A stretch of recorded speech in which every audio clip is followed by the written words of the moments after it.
I kind of wrote my notes for this next part, and I printed them out. But then I saved it on my iPad, and I made changes.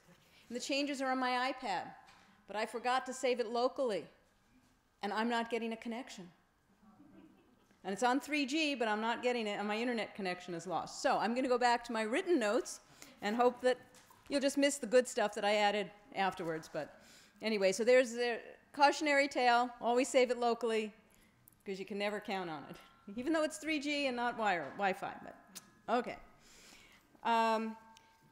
We're going to try to get him to speak at CLA because half the people in this room are on the CLA conference committee. Okay, so the next part is my report for the year.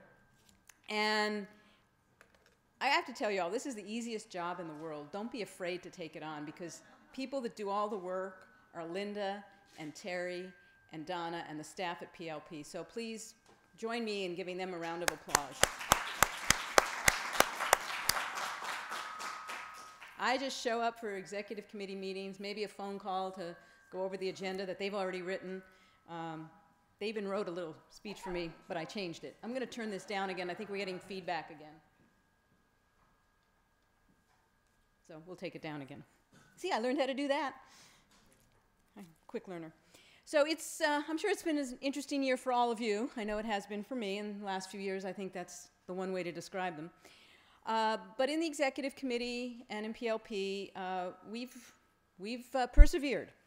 And one of the things that we've tried to do, or I've tried to do this past year, is to keep the strategic plan that PLP did a couple of years ago alive. Because to me, when you do a strategic plan, too often you just put them on the shelf, and that's where they sit until it's time to update it. So both in my own world and the PLP world, I've tried to use that strategic plan as a guide for action.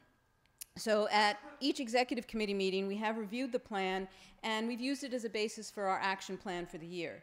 So I'm going to go over kind of some of the highlights of what we've accomplished on that plan. I will say that from when the plan was made until this past year, a few financial challenges have arisen, like no money, no support from the state for PLP. But so it has made it difficult to make some of the huge leaps we wanted to make, but we have taken some small steps. So the first goal was to become a nimble and sustainable organization. And Mega Meeting's been used extensively. How many of you have used Mega Meeting at some point? Okay, hopefully we can up that number. Or your library has used it, maybe more, not of you personally. There's been talk about how to create us more of a single system instead of 4 kind of independent entities coming together. And that one's kind of a hard one because the future is hard to know here with funding. I know that MOBAC is kind of taking a lead in kind of looking at making that decision. You know, should they stay separate, you know, as a separate entity, or give that part up and just be part of PLP, or just go back to standing alone? And so we've been spending the year in MOBAC kind of looking at various options. The second area is to share resources and expertise. Well, the unbundling of the databases, John, and Susan's not here, is she? Okay. John and Susan have taken the lead on that, and they've actually, a round of applause for John and Susan. I think the best way to describe what they've been trying to do is herding cats. And we are all the cats, all our libraries. But they've been working on unbundling the databases, and I believe everybody's choices are due in, and I'm not really sure of the next steps. I think we'll be hearing about that at the executive committee, but they've been working hard on that. And that's both for pricing and selection, and I think that's going to benefit all of us. We're looking at an upcoming grant, which I think Linda may talk about. We're looking at fulfillment, and I'll let her talk about that, so I won't go into that one. One of the other goals is to create opportunities to develop and provide entrepreneurial and innovative services.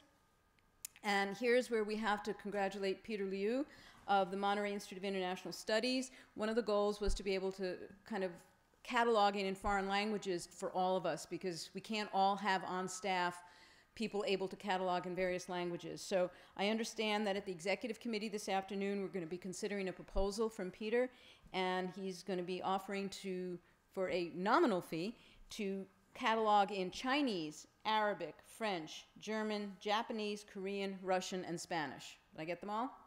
Yes. Okay. This will be copy cataloging or original cataloging. So there'll be more information coming on this, but thank you, Peter for stepping up on that. Another area is to promote and market library services. We've had PLP members who've spoken at ICMA, the Municipal Management Association of Northern California, and the League of California Cities. And I think, Lisa, you spoke at ICMA, was that right? The League. And I think Jane and several people have done that.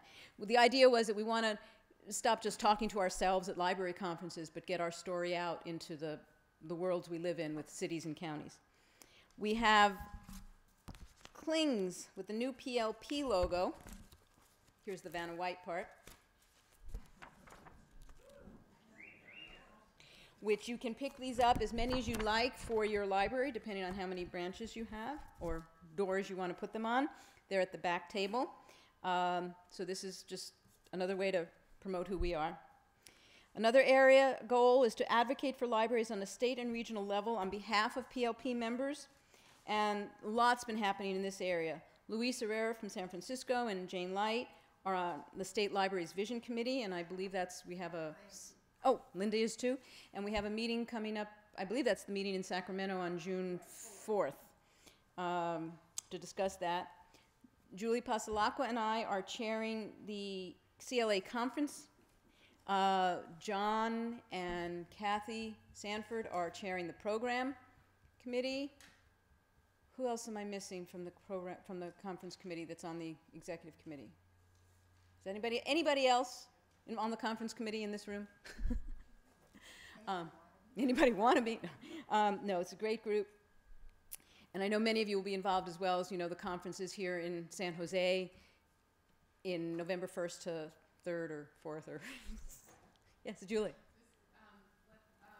Your registration, we are going to try to get it out by June 1st. So if you do have some money left in this year's budget, you'll be able to register your staff early and not in the next fiscal year. Thank you. I missed the last meeting. This is what happens when you miss a meeting. I still don't know what they volunteered me for since I missed the meeting. But, and Linda and her staff have worked closely with the State Library and CLA advocating for funding and sustainability. And along with that is Jane Light chairing the legislative committee, even though she's retired. And we all got an email yesterday with some, I thought, fairly positive information that the budget committee is basically said to the finance department, look at this again. This just doesn't look right to us, and we need to fix this. So that was good news. So we've got a lot of people involved in that, and a lot of us wrote letters. Hopefully you all wrote letters. I know I wrote mine, and met with your legislators and all that. So that's kind of our progress on goals. And I'm going to make a couple of comments in a couple of other areas on finances, programs, and services related to PLP, and then turn it over to Linda. I think it's important that everybody knows that there is no funding for CLSA unless something changes with the next budget. So PLP is being funded based on participation fees, so thank you all for paying your dues. And we've not had to tap reserves, and we have about $403,000 in reserves. We did lose Santa Clara County and their participation fees, which was significant. And this is just to let you know that 62% of public libraries reported a decrease in their budget from 2009-10 to 2010-11. And yet we've still managed to pay our participation fees. So thank you in PLP. So thank you all very much. They've done a great job coming up with creative alternatives for funding. They've taken on a lot of grant administration, and CLA is now actually in their offices, and so there's money coming in from those angles. And so I don't know how she does it, but it's kind of magic how they figure it all out. We are going to have to stop doing some things, and one of those is two of those things is discontinuing support for reference and system advisory boards. And the executive committee will be approving a budget in July as well as the plan of service. And we do have to keep doing a plan of service even though there's no state funding for it. We don't actually have to, but we are choosing to do so, and just to keep the state informed of what we're up to. So a couple of the programs, the Discover and Go Museum Pass, we're going to hear more about in a few minutes out of Bayless. I know I'm signed up for it, and I think my community's really excited.